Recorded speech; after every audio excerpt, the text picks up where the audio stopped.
Écoutez, bonjour à tous, merci infiniment à l'association qui m'accueille, à Frédéric Laurie et à Nicolas Courtier, qui sont, en dehors d'être des amis, des gens que j'estime beaucoup, avec tous les membres de l'association et qui participent à la démocratisation de l'innovation juridique au sens large et qui se donnent beaucoup de mal pour organiser ces colloques qui nous réunissent aujourd'hui. Donc le thème qui m'est assigné, c'est un thème qui m'est relativement cher. C'est un thème que moi-même, d'ailleurs, j'ai pas imposé, mais disons que je suis un peu un intrus aujourd'hui, puisque mon thème n'a absolument rien à voir avec l'intelligence artificielle. Parce que finalement, la blockchain est une technologie de rupture. Elle est une technologie de rupture qui est assimilable, finalement, en tant que technologie de rupture à l'intelligence artificielle, mais l'intelligence artificielle, aujourd'hui, on ne peut pas dissoudre l'un dans l'autre, et ces deux technologies qui n'ont absolument rien à voir aujourd'hui en commun. La technologie blockchain, certains d'entre vous la connaissent, vous pressentez, vous avez déjà sans doute entendu peut-être quelques podcasts, vous avez lu certains articles. C'est une technologie qui est qui fait couler beaucoup d'encre, mais qui n'est pas excessivement difficile à comprendre, puisque la blockchain, c'est un registre, c'est un logiciel qui a beaucoup d'applications et qui permet globalement d'ancrer les transactions pour échanger de pair à pair un actif. Finalement, ça permet de décentraliser les transactions, et les transactions ont les propriétés de leur géniteur en quelque sorte, et donc ont des propriétés excessivement diverses et protéiformes. Le géniteur du Bitcoin a finalement assimilé le Bitcoin un peu à des billets de Monopoly. Les gens se les sont échangés un peu de pair à pair, et puis petit à petit, ces billets de Monopoly ont pris de la valeur puisque de plus en plus de personnes y ont cru. Et aujourd'hui, en tout cas depuis 2018, cette technologie n'a jamais été aujourd'hui violée intrinsèquement, puisqu'aujourd'hui les échanges se font de pair à pair, même s'il y a des scandales aujourd'hui sur les cryptoactifs, qui est un des logiciels de la technologie blockchain. Le Bitcoin en tant que tel est une technologie qui n'a jamais été remise en question en vertu de sa technologie propre, sur laquelle je ne vais pas revenir, mais cryptographie asymétrique, notamment, qui permettent de protéger les transactions et d'éviter finalement qu'un tiers de confiance s'assure que vous échangez bien un Bitcoin, puisque les nœuds du réseau qui sont validés par les mineurs s'en chargent pour vous.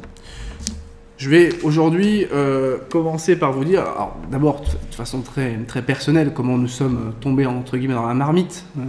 C'était il y a 7 ans, ce sont totalement par hasard. On avait un de nos clients qui venait nous voir et qui se demandait s'il pouvait nous payer en cryptoactifs.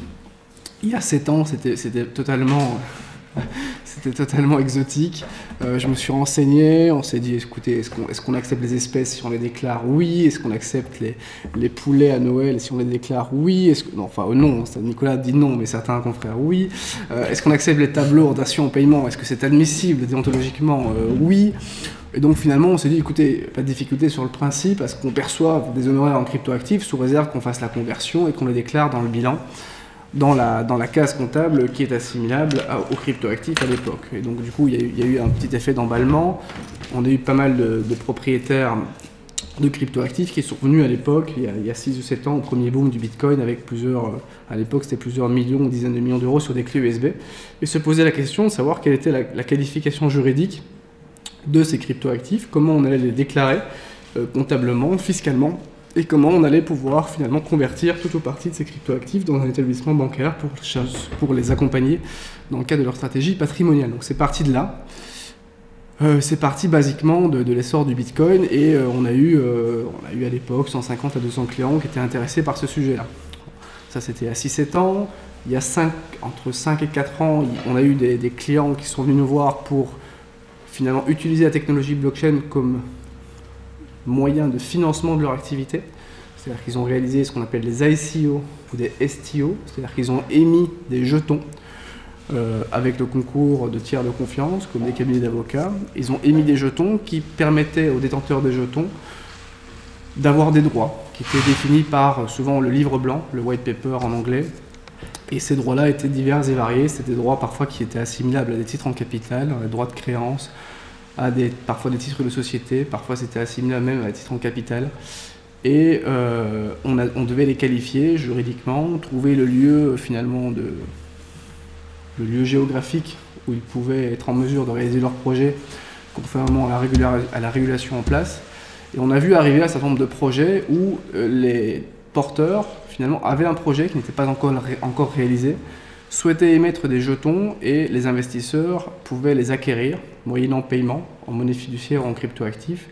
Et cela donnait des droits et charge pour l'entreprise de réaliser à terme son projet. C'était assez intéressant parce que c'était un des premiers leviers ou moyens de financement qui était non dilutif. Non dilutif parce que le capital de la structure n'était pas entamé et qui pouvait permettre à des actionnaires, enfin des investisseurs qui étaient atomisés dans le monde entier de pouvoir s'approprier une partie de l'actif à venir dans un but souvent spéculatif. Donc ça, c'est la deuxième phase finalement assez importante que l'on a vu naître, qui était la blockchain comme moyen de financement des entreprises, des porteurs de projets, mais pas que, puisque finalement, nous, on a accompagné une entreprise il y a 1 an et demi, qui était une entreprise cotée en bourse, qui voulait faire son ICO. Donc il n'y a pas uniquement les startups qui veulent faire une ICO. On a une entreprise qui était une agence immobilière cotée en bourse. On peut en parler, c'est les agences de papa, qui a voulu tokeniser une partie de son activité pour créer un métaverse, pour décentraliser la vente de biens immobiliers dans le neuf, notamment des projets en VFA, pour distribuer des projets auprès des promoteurs immobiliers et créer leur propre métaverse. Donc du coup, on a vu naître, toujours dans cette logique finalement de moyen de financement, la technologie blockchain qui a eu beaucoup finalement qui a été très protéiforme, puisqu'on a vu naître beaucoup de projets, beaucoup de jetons, et ces jetons avaient des propriétés excessivement différentes. Et la réglementation française, alors on peut lui faire beaucoup de reproches, mais là pour le coup, elle a été à la hauteur, puisque d'abord la réglementation fiscale est née. Donc d'abord tout de suite, on a, comme souvent d'ailleurs, Bercy a voulu assimiler les cryptoactifs à des revenus en capital. Et ensuite, on a eu une réglementation beaucoup plus claire sur la fiscalité des cryptoactifs, sur laquelle je ne reviendrai pas forcément, sauf si vous souhaitez qu'on y revienne a posteriori. On a un département dédié à cela, mais je pense que ce n'est pas forcément le sujet du jour, la fiscalité des cryptoactifs, mais c'est quand même pour vous indiquer que l'administration fiscale française a été une des premières administrations au monde à réglementer, c'était en 2012, la fiscalisation de l'échange de cryptoactifs et la conversion en monnaie fiduciaire. Ensuite, on a eu une des réglementations phares, c'est la loi Pacte, qui a réglementé notamment les prestataires sur actifs numériques avec un système d'enregistrement sous réserve que certaines conditions soient remplies. Et donc on a pu réglementer l'intermédiation en France des actifs numériques grâce aux plateformes ou à la faveur des plateformes qui y ont vu au début une contrainte et ensuite un avantage concurrentiel puisqu'elles ont pu se démarquer avec une forme de labellisation qui n'en est pas une en réalité puisque ce n'est pas un agrément, c'est un enregistrement. Et la réglementation européenne, MiCA, qui va entrer en œuvre dans quelques mois, prend le pas et emboîte finalement la réglementation PSAN qui sert finalement d'exemple à la réglementation européenne pour que les acteurs français d'ailleurs puissent viser un marché beaucoup plus important dans les semaines à venir. Aujourd'hui, le sujet que j'ai voulu évoquer, c'est de vous parler finalement des tiers de confiance de la blockchain avec les différentes stratégies de régulation.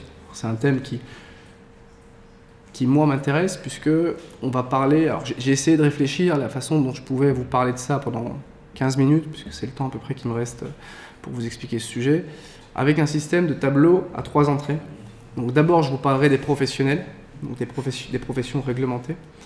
Ensuite je vous parlerai de quelle façon ces professions réglementées, qui sont à peu près les nôtres, qui sont peut-être les vôtres demain, puisque vous êtes pour la plupart d'entre vous la promesse de l'aube, quelque part. Vous allez demain embrasser une profession, qu'elle soit notariale, huissier, avocat, juriste d'entreprise, peu importe, et de vous expliquer comment ces professionnels, ou comment ces professions au sens large, au sens macroéconomique, se sont emparés de la technologie blockchain et ont fait évoluer leur profession, parfois de façon un peu systémique, parfois de façon un peu marginale, peu importe, et comment la réglementation est venue finalement se calquer sur leur projet de pouvoir, d'évolution et d'innovation.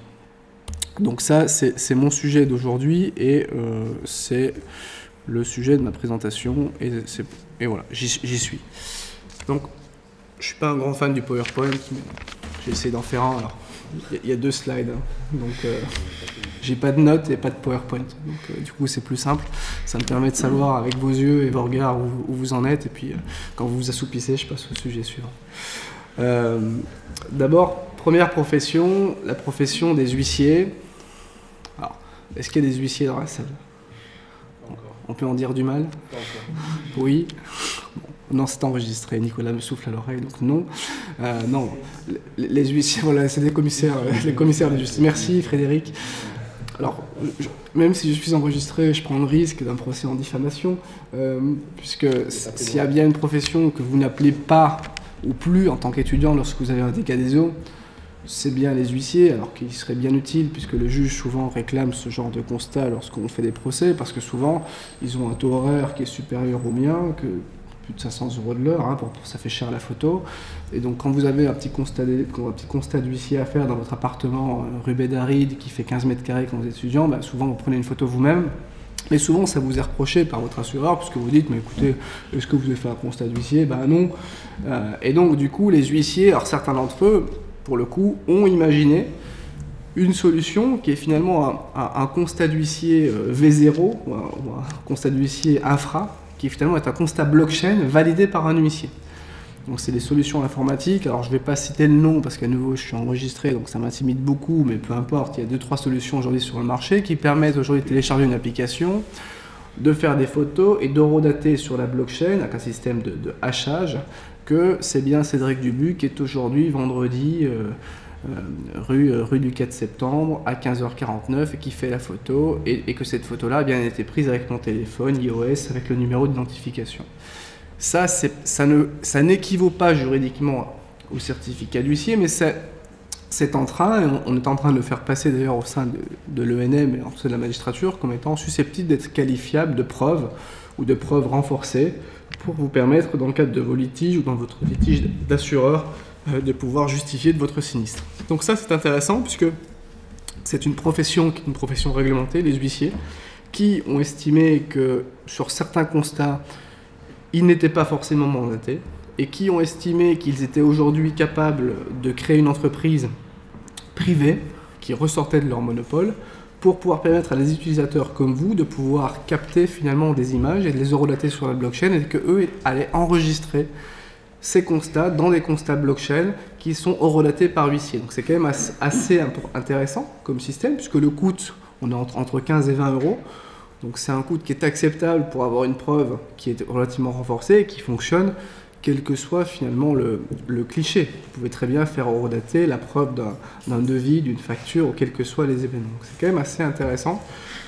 Et en tout cas, moi, ça m'a plu et j'ai souhaité commencer cette petite introduction, cette espèce de panel par les huissiers qui, ils en font la démonstration, malgré leur caractère parfois un peu sinistre, arrivent à se réinventer. Et ils se réinventent avec la technologie blockchain et c'est tout à leur honneur. J'espère qu'il n'y a pas un huissier qui va rentrer, qui va me saisir. C'est une consoeur. C'est une consoeur. Deuxième profession, alors je ne vais pas en dire du mal non plus, parce que c'est les notaires. Alors les notaires, pour le coup, ils ont été d'ailleurs catalogués depuis Balzac comme étant des professionnels, parfois, qui finalement avaient un rôle qui n'était pas si indispensable que cela pour la société, des tiers de confiance redondants, qui étaient chargés d'horodater des actes au rang des minutes. Et quel est le rôle et quel est l'intérêt de la technologie blockchain? C'est précisément d'horodater de façon immuable, imprescriptible, intangible, des transactions comme le dépôt d'un acte notarié. Et les notaires, et notamment les notaires de Paris, qui nous avaient consulté d'ailleurs à l'époque, se sont chargés de la question et aujourd'hui utilisent la technologie blockchain, de sorte à ce que la technologie blockchain n'est pas aujourd'hui une technologie uniquement pour les crypto-anarchistes qui détiennent du bitcoin sur un ledger dans un coffre à la banque, mais finalement c'est un peu comme Monsieur Jourdain, c'est que vous faites de la blockchain un peu sans le savoir, comme de la poésie, et aujourd'hui quand vous passez chez certains notaires, certains actes sont enregistrés, sauf que le rang des minutes est digitalisé. Et donc là aussi, ce n'est pas un sujet qui est réglementé, mais c'est un sujet qui est utilisé par les notaires, ce qui permet d'économiser notamment de l'archivage et de l'énergie au sens plus global, et Dieu sait qu'on en est privé en ce moment à l'heure des coupures qui nous guettent. Les greffiers des tribunaux de commerce. Ça, c'est une profession qui vous parle peut-être pas, mais c'est Infogreffe. Et en fait, on s'est rendu compte, alors ça c'est un sujet qui m'intéresse parce qu'on On a développé, on a fourni pour eux une solution qui s'appelle monjuridique.infogab, j'en suis assez fier. C'est une solution qui permet de digitaliser tous les registres de mouvement de titres des entreprises françaises, qu'on leur a proposé en marque blanche, et qui permet en réalité de digitaliser tous les registres. Donc quand vous avez une SAS, le seul moyen pour un actionnaire d'être certain qu'il a bien une participation dans une structure, c'est d'avoir une copie du registre. Alors là, on s'est rendu compte, malheureusement, que la plupart des créateurs de SAS, mais pas que les startups, on leur fait beaucoup de reproches, mais pas que les startups, ne tiennent pas à jour ce registre. Et souvent, on n'est pas absolument certain qu'on a bien, à part lors de mouvements de titre, lorsqu'il a été bien signé, mais qu'on est bien certain que le titre soit bien celui qu'on a acquis. Donc là, pour le coup, on a digitalisé les registres, on a créé au-delà un parcours un peu intuitif actionnarial qui permet de digitaliser les assemblées générales, de faire des votes à distance, signature électronique, assemblée à distance. Et donc, Infogreffe, aujourd'hui, permet à chaque entreprise, donc ce sont les greffiers des tribunaux de commerce, profession réglementée, profession libérale, mais avec une délégation de puissance publique, de pouvoir de proposer à toutes les entreprises françaises une circulation des titres sur la blockchain en vertu d'un décret qui est du 24 décembre 2018, une sorte de cadeau de Noël qu'on a fait il y a environ 4 ans, qui permet aujourd'hui à toutes les entreprises françaises de s'approprier la technologie blockchain, là à nouveau, sans le savoir, en permettant de signer toutes les transactions et toutes les sessions d'ordre de mouvement de titre sur la technologie blockchain. Donc ça apporte une preuve supplémentaire, une preuve dans la preuve, et ça permet... Alors ça c'est le premier niveau, puisque finalement aujourd'hui on peut digitaliser les registres, on peut faire les AG à distance, on peut signer électroniquement les PV, notamment d'approbation des comptes. C'est une vraie avancée pour les entreprises, mais finalement ça c'est le premier étage de la fusée, puisque le deuxième étage de la fusée, c'est qu'on va pouvoir, à partir du moment où on digitalise les participations, on va pouvoir les encapsuler, donc on va pouvoir leur créer une enveloppe numérique, et on va pouvoir les céder de pair à pair, et on va pouvoir, à nouveau, rechercher des investisseurs qui vont acquérir non pas des tokens, qui sont finalement des jetons qui ont une capsule numérique qui est définie par un white paper, mais de véritables titres en capital. Et ça, à nouveau, c'est dans la loi du 24 décembre 2018 qui permet de faire circuler les titres sur un registre distribué. Ça a l'air de rien, mais d'abord ça existe. Ça existe notamment en Angleterre avec un projet qui s'appelle Seeders qui vous permet en fait d'investir dans les startups les plus performantes du Royaume-Uni. Donc ça veut dire que vous allez sur ce site-là, vous avez accès aux plus belles entreprises avec toute leur documentation, et en fait ils intermédient le processus d'acquisition de titres et donc tout le marché du financement du private equity en France qui est excessivement intermédié avec des fonds, des banquiers d'affaires, des gestionnaires de fortune, des banquiers privés, j'en passe et des meilleurs. Et donc là, pour le coup, vous arrivez à désintermédier tout ce processus-là, vous arrivez, vous, à faire votre marché dans les sociétés, à acquérir, non pas un contrat pour le coup, mais un véritable actif qui est un titre en capital, et ce titre en capital-là, vous l'acquérez sans qu'il y ait les mandataires ou les transactionnaires habituels comme Euronext le propose avec des brokers, des systèmes de compensation, mais directement de pair à pair grâce à la technologie blockchain. Ça veut dire quoi pour être moins technique? Ça veut dire que finalement, on va pouvoir dans peu de temps permettre à chacun d'augmenter les fonds propres des petites, moyennes et entreprises intermédiaires en France, notamment grâce à cette technologie, puisqu'à partir du moment où on peut acquérir les titres de façon désintermédiée sur un registre distribué, à partir du moment où une plateforme propose la mise en relation entre l'investisseur et l'entreprise, finalement, on n'a pas d'autre chose à faire que de cliquer, d'investir, d'envoyer les fonds, et via un système qu'on appelle de règlement livraison, on arrive à recevoir les fonds. On utilise aujourd'hui le système de la fiducie. La CARPA n'est pas, je ne vais pas en dire du mal, mais ils ne sont pas forcément excessivement efficaces, notamment au point de la fiducie, mais peu importe. Qui ne t'aura pas dit du mal? Mais c'est pas grave. En fait, je suis en roue libre ce vendredi, et mon but c'est de me faire le plus d'ennemis possible pour partir en retraite demain. Non, je taquine, mais non, mais blague à part, c'est un sujet. Alors, pour le prendre de façon beaucoup plus positive, le système de règlement livraison par les avocats et via la CARPA est un système, à mon avis, enfin, un sujet macroéconomique dont devrait s'emparer les CARPA. C'est pas mon rôle de l'envisager, mais si je peux, par ce colloque, sensibiliser les plus hautes instances française ou internationale de la CARPA pour qu'ils puissent comprendre qu'en automatisant le processus de règlement-livraison de nos transactions, ils permettent de s'accaparer un marché qui est aujourd'hui un marché à prendre, qui est le marché de règlement-livraison des titres en France et à l'international, ceci étant. Donc ça, c'est le marché finalement des greffiers, d'abord des titres et ensuite des institutions financières qui à nouveau permettent de développer l'entreprise. Parce que quand je vous parle des fonds propres, c'est pas parce que ça m'amuse, c'est parce qu'aujourd'hui les entreprises françaises sont excessivement endettées, qu'on a un sujet macroéconomique important, que le sujet des levées de fonds est un sujet qui aujourd'hui est réservé à quelques initiés comme les banques d'affaires et les fonds d'investissement. Et si vous avez 30, 50 ou 100 000 euros que vous voulez investir dans une entreprise, la plus performante en dehors de celles qui sont proposées par Amundi ou par une obligation d'État français, vous n'avez pas la possibilité. Donc c'est vrai que je pense que c'est un sujet davantage macroéconomique qui permettrait, sans faire de la France forcément ce qu'elle n'est pas, mais de faire de la France une place mondiale dans la tokenisation des titres. On a été sollicité par, je sais que c'est public, mais Monaco est en train de devenir une place, je dirais, qui prend une place importante sur la financiarisation des titres, et l'Angleterre aussi, mais avec le Brexit, elle a pris un peu de retard. Donc c'est un enjeu, à mon avis, de souveraineté et un enjeu économique de premier plan. Je continue mon inventaire à l'après-vert. J'en étais où? De qui dois-je dire du mal? Quand tu dis les banquiers. Du mal, en fait. Non, mais je dis pas du mal. Tu dis qu'ils ont un peu de retard et qu'il faudrait qu'ils s'y mettent. Non, mais très loin de moi de dire du mal. Je n'ai pas. Je te rassure. J'en suis incapable. Les banquiers. Alors les banquiers, je vais les mettre dans la même classe que les CGP, que les conseillers en gestion de patrimoine, puisqu'en réalité, alors eux, ils ont eu un réflexe défensif depuis 5 ans, 6 ans, qui était de dénigrer les cryptoactifs en disant c'est sale, c'est moche, c'est méchant, c'est du blanchiment. Finalement, ils reprenaient à peu près tous les poncifs que l'on entendait au café du commerce. Les banquiers centraux.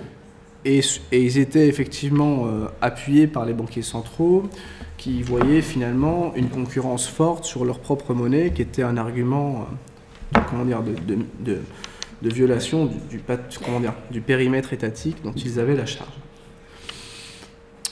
En fait, pourquoi ils avaient ce réflexe? Alors, autant les banquiers centraux, on voit bien leur sujet, puisque eux, ils n'ont pas envie qu'on concurrence la monnaie nationale avec des monnaies numériques. Et donc, du coup, les banquiers centraux, pour rebondir sur l'observation de Nicolas, sont en train de tester de façon expérimentale pour l'Europe et les États-Unis, mais de façon déjà, fonctionnelle pour la Chine, des CBDC, donc des monnaies numériques nationales, décentralisées dans leur technologie, mais centralisées, puisque c'est l'État qui va organiser et qui va tracer les transactions, parfois dans le respect des données personnelles, parfois non, ça dépend des pays et des gouvernements. Je ne vais pas vous faire une carte du monde sur les pays qui respectent plus ou moins le RGPD. On a eu une vidéo de la Chine tout à l'heure qui était absolument tout à fait amusante. Certains y ont vu l'admiration parce que c'est un gouvernement qui sécurise ses citoyens, d'autres y ont vu une fragilité puisqu'ils violaient le RGPD. Il ne m'appartient pas de trancher. Mais ils sont à fond sur le yuan électronique pour cette raison-là. Mais ils sont à fond sur le yuan électronique en Chine, et donc les banquiers centraux, pour le coup, utilisent la technologie blockchain pour faire circuler leur propre monnaie. Les Européens, les Américains aussi, et le monde patrimonial au sens large, donc banquiers, CGP, gestionnaires de fortune, asset managers, enfin, vous pouvez tous les prendre. Ils ont depuis jusqu'à il y a 18 mois, 2 ans environ, ils rejetaient cette technologie parce qu'en fait, ils n'avaient pas la possibilité de la vendre. Notamment. Alors, ça fait partie des raisons, pour moi de la raison, mais des raisons, qui ont justifié qu'ils ne se saisissent pas de la difficulté, parce qu'en fait, pour la vendre, il fallait être enregistré PSAN. Ils n'en ont jamais fait un sujet stratégique à l'échelle de leur groupe. Mais toutefois, aujourd'hui, ils sont en capacité, moyennant une organisation juridique adaptée pour travailler notamment avec des prestataires sur actifs numériques français qui sont assurés en France, qui ont un compte bancaire en France, de pouvoir proposer l'équivalent parfois d'un livret A avec un sous-jacent en crypto-actif.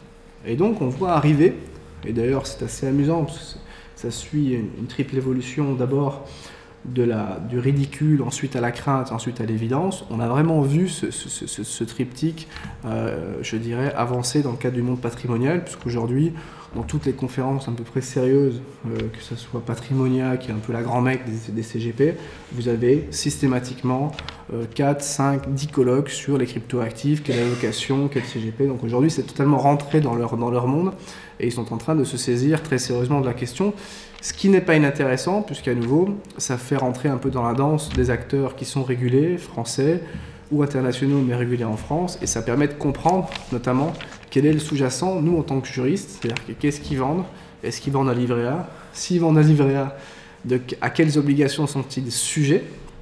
Et j'ouvre une parenthèse qui m'apparaît intéressante, c'est la responsabilité des plateformes, parce que je pense que c'est vraiment le sens de la réglementation, d'abord française, mais également européenne avec MiCA, c'est si on n'a pas de prise sur les détenteurs des jetons, on aura au moins une prise sur les tiers qui vendent ces jetons, donc les exchanges, qui eux ont vocation à obtenir, sinon l'enregistrement, du moins l'agrément. Et il y a tout un régime juridique qui est en train de se construire, d'ailleurs par les praticiens, parce qu'aujourd'hui on n'a pas de réglementation très claire en dehors de la partie régulatory, et qui, à mon avis, est assimilable aux établissements, enfin en tout cas est assimilable à l'argumentation que l'on va réserver aux organismes de crédit. Je m'explique. Aujourd'hui, quand vous détenez un compte, et certains d'entre vous ont levé la main tout à l'heure, quand vous détenez un compte chez Coinbase, chez Binance, chez Kraken, quelle est la qualification juridique de ce contrat? Alors ce que je vous dis là, ça a l'air d'être une question enfantine, mais en réalité, personne ne l'a jamais tranché. En tout cas, moi, j'ai jamais vu, c'est pas de la prétention de ma part, un avis pertinent sur la question. De mon point de vue, c'est une location de coffre-fort électronique. C'est-à-dire que vous ne confiez pas des fonds à un exchange, vous vous assurez simplement que cet exchange vous confie un wallet sécurisé, connecté avec une clé publique et une clé privée. Sauf que le régime juridique de la location de coffre-fort, fût-il électronique, n'est absolument pas le régime d'une créance en restitution.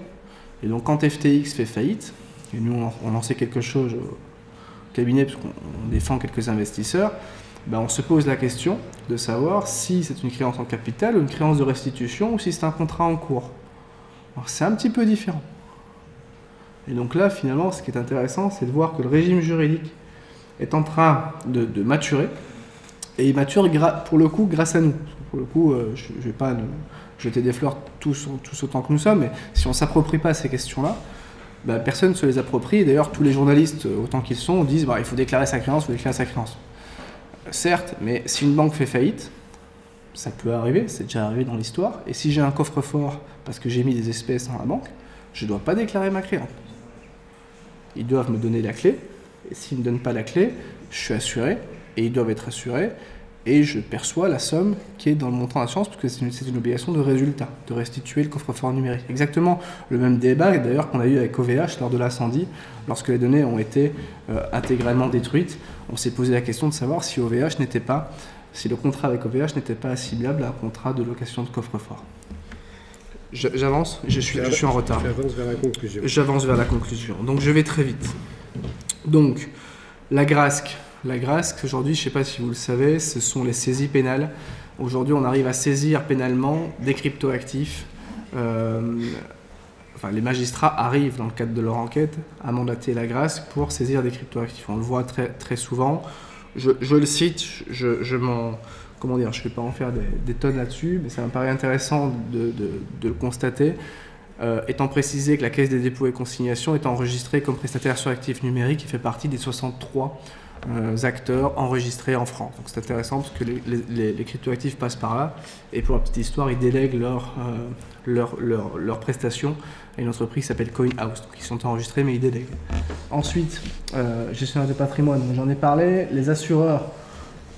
Je vais pas être trop large sur le sujet, puisque mon collègue Warren Azoulay en a parlé, mais ce qui est intéressant de voir, c'est que la blockchain aujourd'hui permet d'automatiser des contrats qui sont en réalité des contrats excessivement stupides, qui sont absolument pas intelligents, mais qui ont le mérite d'exister et de fusionner les maths et le droit. Sujet intéressant qui fera peut-être l'objet d'un colloque un jour, c'est dans quelle mesure le droit peut s'extraire des mathématiques et dans quelle mesure nos contrats peuvent finalement être dissociés de la règle mathématique. Est-ce qu'une promesse n'est pas A promet à B de lui vendre C à un prix D ou plus tard à E?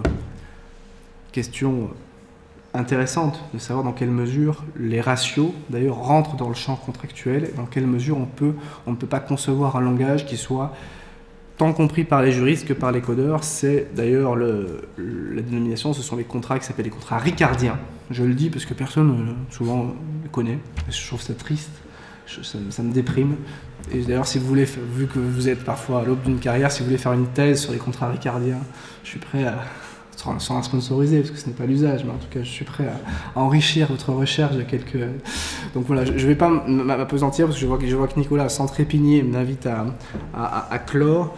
Donc je ne vais pas en dire davantage, mais je pense que c'est un sujet qui est relativement vertigineux, qui nécessite une qualification juridique assez traditionnelle, mais qui peut être relativement remanié et replasticifié quelque part à la faveur de cette technologie qui a, à mon avis, un avenir assez certain en dépit de l'actualité morbide que l'on lit tous les jours sur la faillite ou les faillites des exchanges. Et on a raison d'ailleurs de le constater, puisque ce n'est jamais que le retour à l'économie réelle dont je suis friand. Voilà. Mais sachez que les acteurs traditionnels et régulés s'approprient la technologie, continuent de se l'approprier, et qu'aujourd'hui, il y a des sujets excessivement sérieux et structurels et d'infrastructures qui utilisent ces technologies et qui sont, à mon avis, un des sujets intéressants pour les juristes de demain. Voilà.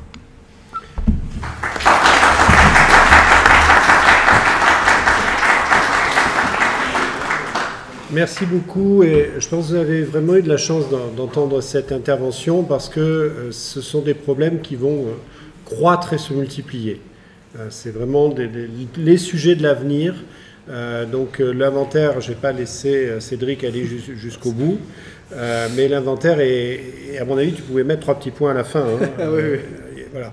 Et petit à petit, ça va instiller tous les domaines. Et si on a pu, je parle surtout pour les étudiants, aujourd'hui vous alerter sur ces sujets, on a fait œuvre utile parce qu'il faut commencer à garder ça dans un coin de la tête en se disant c'est des choses qui vont apparaître de plus en plus et on peut pas les négliger pour vos carrières futures, etc. Merci beaucoup Cédric. On va passer la parole à Frédéric pour une conclusion.